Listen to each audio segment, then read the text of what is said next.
खुलुमबाय।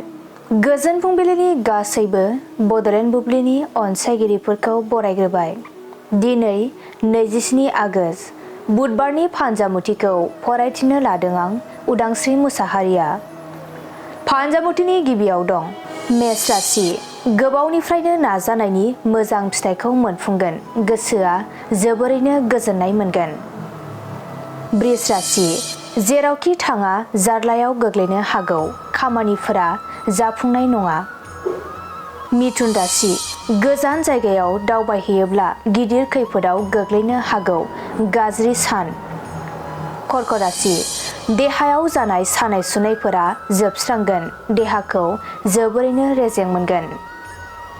सिंह राशि।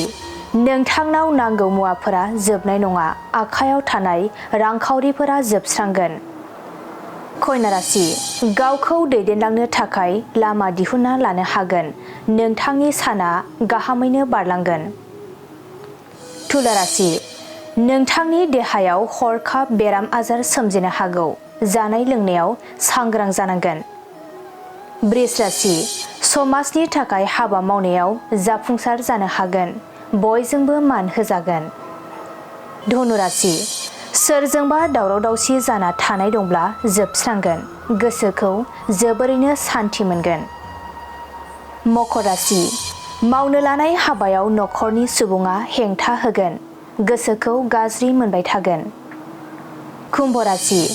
नोंथांनि साननायफोरा गासैबो फेलें थांगोन। जेरावखि थाया गोजोन गैयै जागोन।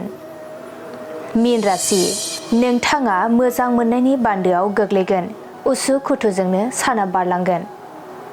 दिनै सानसेनि राशि फरायथिनायाबो एसेनोसै। आसा खालामो नोंथांनि दिनैनि साना मोजाङै मोजां थांगोन। बेखौ बड'लेण्ड बुब्लि नखरनिफ्राय मिजिंथिबाय। गोजोन्थों।